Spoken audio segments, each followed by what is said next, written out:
Hi, welcome to another episode of B2B Marketing and More. Yay! It's a summertime. Is it very hot where you live now? Oh, it is super hot in Raleigh, North Carolina. Today, I actually have a special guest. Stacey Danheiser is the founder of a CMO of Shake Marketing Group and also a host for Soar Marketing Society, which is a community on a Mighty Network. So if you are interested in joining, check that out. She has worked with many companies at the same time being in the CMO positions. Now she is a mentor and also create many marketing training programs for B2B marketers. So Stacey, welcome. Hi, I'm so happy to be here. Thanks for having me. Yay! So I have a couple questions for you. I know that in your program, you are talking about the skill sets that's needed for B2B marketers. I work with many B2B marketers, and me included, for a long period of time, we tend to focus on hard skill sets like, search engine marketing, email marketing, event marketing. Yet soft skill sets are so important. So what is the number one soft skills from your perspective that marketers should possess? From a skill perspective, absolutely, I would say marketers are expected to be amazing communicators and very high creativity. In fact, creativity happens to be, I think, the number one in-demand skill year after year. And so marketers that are only focusing on the hard skills aren't necessarily taking the time to become creative, which is really what the business needs marketers to be. Before you answer the question, you mentioned about competencies. And from my perspective, the competencies and skill sets are very similar. Do you actually have a different definitions for that? We like to talk about skills as what you need to do to be successful in your job. So, if you're a social media manager, then you obviously need to know how to use social media. You need to know about content creation, right? You might need to know about how to create ads. So that's kind of what you need to do. Competencies, on the other hand, are more about the behaviors and how you do your job. Mhm. So, how do you show up as a social media manager? It's the things that aren't often talked about, and you might not necessarily see them in a job description as to what it will take to be a successful person in that role. So from that perspective, it's more or less how you behave, and like you said, and it's, would you say, a little bit more kind of like a soft side of a marketer, or a little bit more have a certain level of emotional intelligence? I mean, when you are talking about it, the only thing I can think of is like a softer skill set. Maybe what we would traditionally call a softer skill set, but it's also leadership. Yeah. It's what somebody is looking for to promote. If you have two marketers and they're both really great at SEO, that's the skill. Which one do you promote? If they have equal skill sets sort of in that area, you end up promoting the one that is showing leadership capabilities and competencies beyond just the skills that they need to be successful in the job. What are some of the best way to actually cultivate or even learn the competencies that you are talking about, or the softer skill sets? For example, the Yeah. leadership. It can that be learned, or is that such an innate capability that you were born with? Well, I want to take a step back maybe and introduce you to the framework because we did a bunch of research on, well, what are these competencies that today's modern marketers should have to be successful in their role? And so it all started a couple of years ago when we did research. We started noticing a trend that if you looked at the websites and Twitter feeds and LinkedIn feeds of companies that are operating in a similar industry, they all started to sound the same. Mm-hmm. Sea of sameness is what we called it, that everybody was pretty much copying and pasting each other. And so we wanted to know, why was this happening? And you could go into, this is, I think, where the creativity piece evolves from, right? Because companies want to stand out. They want to feel like they're doing something different or bringing something different to the world.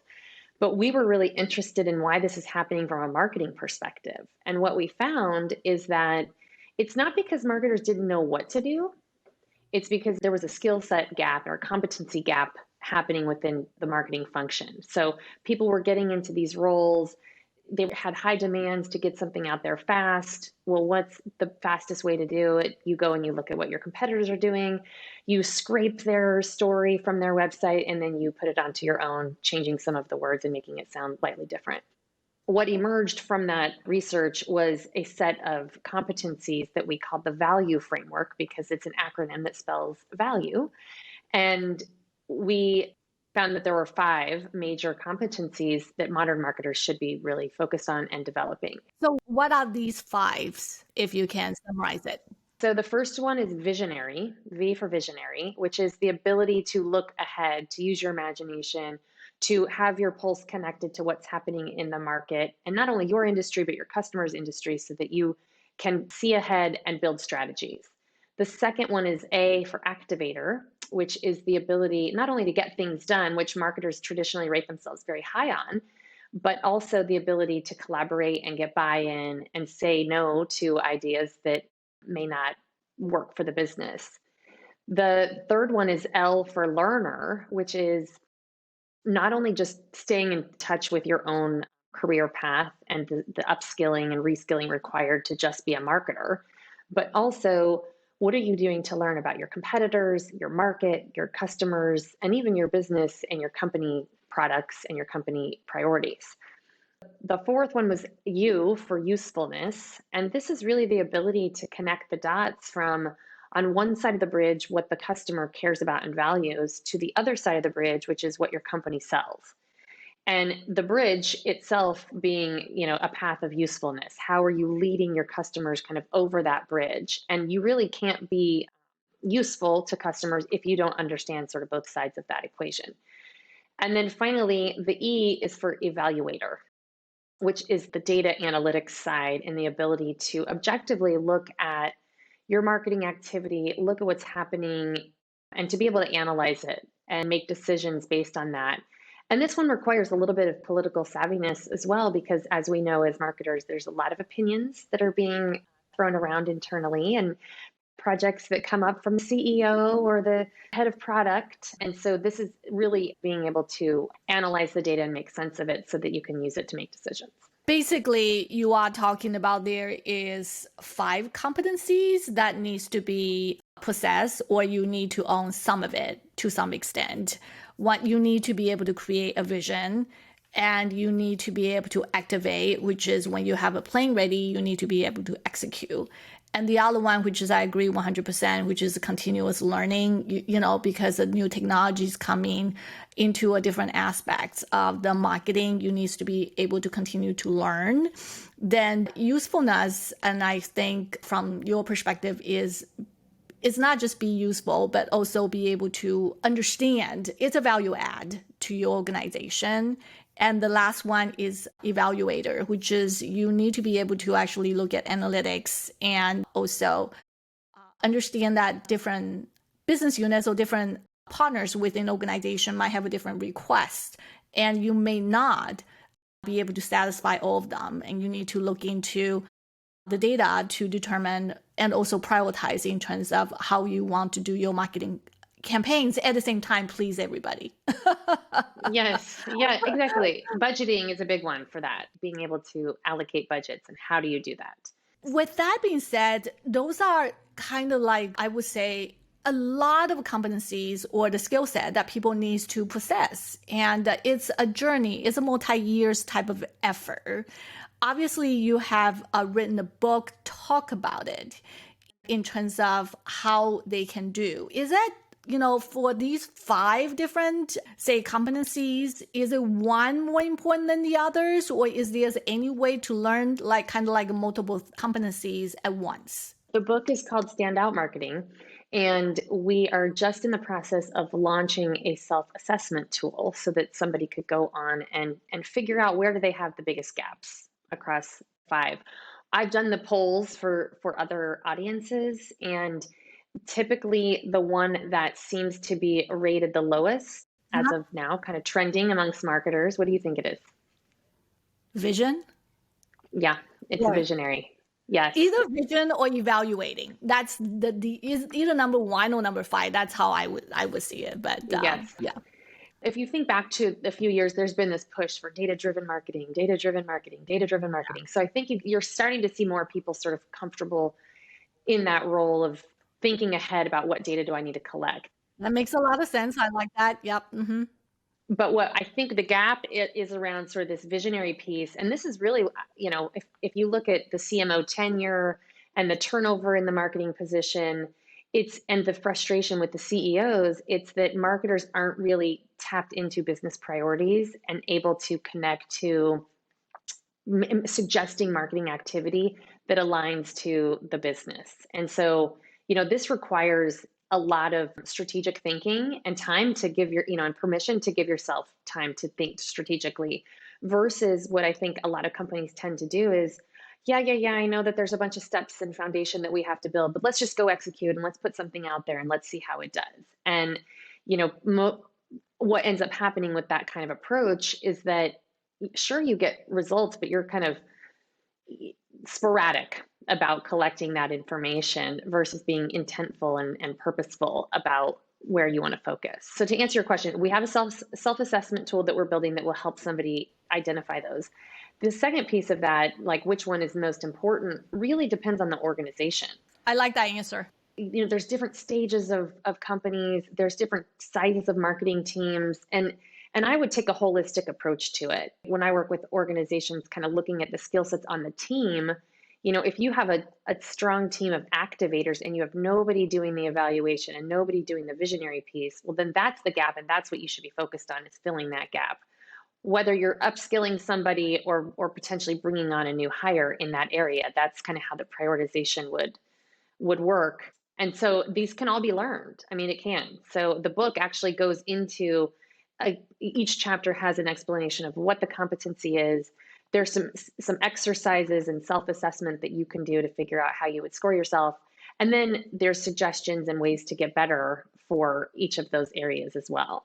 So Stacey, I love your answer, and I want to do a quick summary actually for my audience very quickly. Granted, I asked a very specific question. I say, hey, these are the 5 skill set. Which one should we go first? And Stacey basically said it determines on your gap, and there's assessment that you can do. And then you can determine with your individual assessment and where maybe you fell a little short, or maybe the area you have the biggest strength. From my perspective, there are 2 ways to work on this. You can work on to improve, the areas that you need improvement, or you can, even continue to work on your strength and make your strengths shine. But doing assessment, I think, is very, very important. So your answer is wonderful. Doing assessment and actually using your assessment to determine the gap and what you want to do next. The second thing you mentioned, I really, really love your answer, is when I ask you, I say, okay, so now you have a gap. What should you go about, fixing it? And you say that depends on the organization. I 100% agree with that. That's a perfect answer. A lot of time, marketers are looking for black and white, yes or no answer. But marketing can be so complicated that a lot of time is situational driven. Right? Each company does marketing differently, and also the organizational structure, the budget structure, or even the management styles, they are all very, very different. So looking at the maturity and also your organizational structure is the right things to do to determine what you should do in terms of also grow your competency. Fantastic. Yeah. So with that being said, I actually have a couple more questions. The next one is, obviously, people will go through and do their assessments, and they will look at the organizational structure. And you mentioned about strategic thinking. I was a CPA, and I was incredibly operations driven. And strategic thinking was never my forte, ever. I'm always incredibly focused on how, right? It's operations, it's tactics, and somebody will create a plan and I will do the execution. And the strategic thinking was very hard for me when I took on kind of like a strategic type of role to create a global marketing plan for an enterprise. I remember I struggled tremendously the first 2 years. I have colleagues came to me and said, this is a bunch of tactics. It's not strategic enough. And I was like, what does that even mean to be strategic? And it took me a long time to actually understand that. You brought a very good point in terms of for marketers to understand the business imperative and also the business goals of a company. That's how I start when I started thinking strategically is understand the business goal, the revenue goal, what are the salespeople trying to do, what are the some of the key things we want to accomplish, and then understand that internalize it, then take that and try to incorporate it as a part of my marketing strategy. That's how I see it as a strategic thinking. What is your thought on that? Can you provide additional insight? Yes. When I had a team of marketers, I spent 14 years in corporate marketing working for 5 different Fortune 500 companies. Oh, we can talk about that. Yes, both of us are in the corporate world for a long time. For a long time, yes, a lot of stories about the marketing planning process. But what I have found, and this is still happening pretty prevalently, is that depending on the marketer and how strategic they are, a lot of people start with how. Here's what I need you to do. I need you to go build a website. Okay, how are we going to do it? I need email marketing. We need to do events. We need to do an event. Okay, great. How do we get started? And let's go build out the tactics. But it's stopping yourself before you jump to that level and asking the question, why? Why are we doing this? What do we seriously want to achieve? And how do we know if we've achieved it?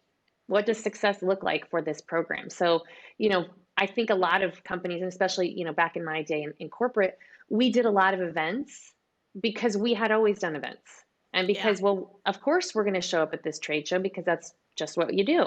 And sales has been asking for it. And because sales want the events to happen, it's trade show. So, and they can get leads and therefore we do it. Yeah. Yes. So it's the marketer, starting to think strategically is stopping and saying, why? Why do we want to do this? What are you trying to achieve? And you'll find this is really interesting is it seems like a lot of people are making assumptions that these answers are understood, but when you actually pause and ask that question to the person making the request, half the time they don't even know. They'll stop and they'll say, oh, that's a really good question. What are we trying to achieve with this? How will we measure the success of this? And so it really forces people to sort of think through the requests that they're making, and maybe events are not the answer. Maybe there's a different way to come up with the outcome that people are looking for rather than spinning up a whole bunch of work that's going to take, 6 months to come to fruition. So that would be kind of number one is to just get in the mindset of asking that question, why? Asking why. Yeah. The second thing that I think helps to start thinking more strategically, especially as a marketer, is what I would call the customer focused mindset. And I think this is missing in a lot of organizations that are very inward driven, right? They sit in a group around of salespeople and product people and executives. And they all speculate about what the customer may want. And the reality is marketing should be owning customer research, and marketing should have their pulse on what the customer needs or wants or values or expects. And unless you're in an organization that's budgeting for customer research, which I have found most B2B organizations are not, then your avenue for getting input from customers is either you need to build your own relationship with customers and ask these questions directly as a marketer, or travel along with the sales team, right, and build the respect and relationship with the sales team so they start inviting you along to have these conversations directly with their customers. And so this will help you be a more strategic thinker because you'll have another data point, which is, here's what my company wants to do. I have their goals and I understand what we're trying to achieve, but what do my customers want? And how do I, like I said earlier, kind of bridge the gap between the two? And so, forcing yourself to always be thinking about the customer and is this really adding value to their world? How is this going to help us? How does this help the customer? That's definitely a piece that helps you think more strategically. There may be an unpopular opinion about how much time to spend researching your competitors. But reality is that we have ended up in this sea of sameness because marketers have not focused on what the competition is doing. So said in another way, again, going back to being customer focused, we know that customers are looking at 10 or 15 pieces of content They're looking at multiple vendors. They're not just looking at one. And so putting yourself in the shoes of the customer would then help you as a marketer see that, is what you're creating contributing to the noise, or is it truly differentiated and helpful and educational and really progressing the customer's journey along a little bit further. I advise for marketers to spend time doing that competitor research because that helps them ultimately create something more useful. I would like to add additional thought to that. I 100% agree with you. Competitive analysis is very, very important. I myself included, when I was a COVID marketer, I tend to be inward looking. I did not spend a lot of time doing the competitive analysis. I count on someone else to do it, and so I can read a report. But I do agree with you. If you want to have a point of view, if you will, you need to talk to our customers. You also need to understand the competitors well. And I 100% agree with you in terms of marketers like us, in addition to do our job, which is we have a lot of jobs we have to do and tactics and deliverables. But also understanding the competitors is very critical, which is add to in terms of connecting different dots. And that's one dot that you should connect and to contribute in terms of the thinking strategically. It's not just understanding how your customers buy and the buying process and the decision-making process they go through, but it's also about understanding the sales process. Exactly, the topic I loved. So when I switched over to B2B, I was pretty surprised at how, one, little my budget was, and two, that marketing didn't have very big influence in the company. It was the sales team that really owned a lot of that influence. And so I realized kind of very early on, that I needed to build a relationship with my sales team if I was going to be successful in my role as a marketer. So true. So true. There was product training that the sales team had to go through, and then there was sales methodology or process training. And so I asked to attend both of those. And I remember when I showed up to the sales methodology training, the trainer said, "Why is there a marketer in here?" And I said, "What do you mean?" He's like, "I can't remember the last time we had a marketer in the sales training." And it was true. All the sellers are looking at me like, "Why are you here?" And and I said, "We all want the same thing. We're both trying to get customers. If I understand how you guys are doing your job, and then I can help you and figure out where I can fit in." You can do a better job supporting them. Yes. Yes, and not only just supporting them, but also the customers. I'm like, I want to know each of the touch points that the customers need to help them make that decision. So we started working together once they knew that I understood the sales process and I read sales books. And then from that point on, I attended sales methodology training at every company I went to, because I was really interested and I wanted the sales team to develop a really good working relationship and speak the same language, so that we knew it wasn't marketing versus sales, it was marketing and sales, and how can we work together. So that's another piece that I would add for marketers to think more strategically, is really understand the sales process. Okay, so for folks who are listening, and that was coming directly from Stacey. I did not even prep her to say that. And that was also one of the major reasons that I wrote my second book, Effective Sales Enablement. And that whole book is really about how marketers, especially B2B marketers, can do to better support sales. In addition to your point, understand customers. Yes, that's awesome.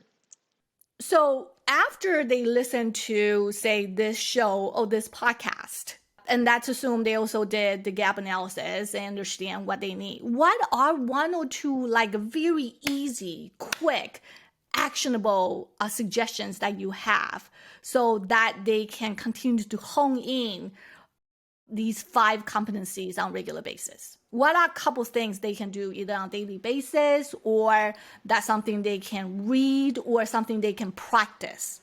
Any specific suggestion on that? One thing in our research for the book, and how we came up with the 5 competencies, is that we interviewed business and marketing and sales leaders across the US and the UK. So this is not just coming from a marketing standpoint. This was really coming from business leaders who were leading large global organizations.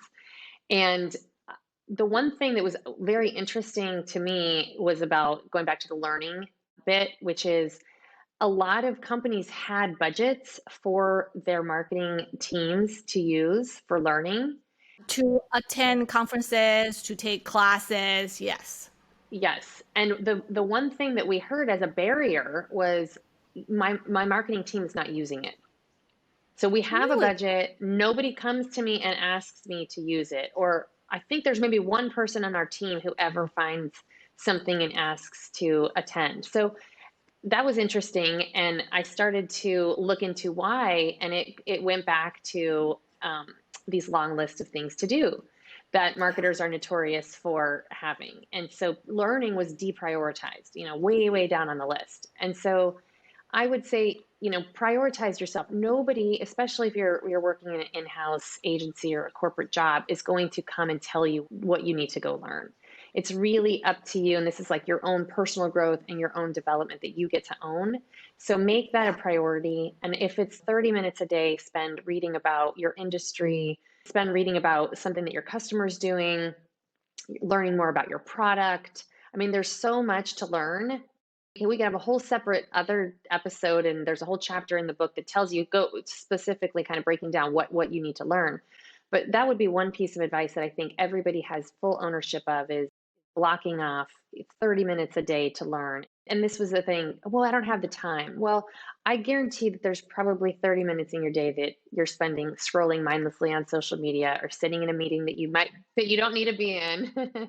Or when you are driving, you can always turn on the podcast, any kind of marketing Yes. related podcast or any kind of like know-how type of podcast. Two would just be, if you don't already have a really good relationship with your sales team, go sit with a seller. So true. So true. And really, you can even ask them, like, what's one piece of advice that you wish marketing knew? Or what's one sales book that you think every marketer should read? So that you're starting to build that knowledge base and build a better relationship with the sales team. Because having been now on both sides, now that I have my own company, I now get to be the seller. And it just makes everything click when you get to do both, right? Marketing and sales. And you need both. It's not one or the other. So spend some time to learn something new every day and also build a better relationship or start, having the relationship with your sales team. I do actually have one fun question. So what Netflix are you binge watching right now? Bridgerton. I was like a big, huge fan of Bridgerton. Yeah. Yeah, after you Yeah. do this like B2B marketing strategy and then you writing your book and coming with your framework, you were like, I need something mindless. I I need 100%. something fun. Exactly. I 100% understand. I get it. Stacey, thank you so much for coming to my show.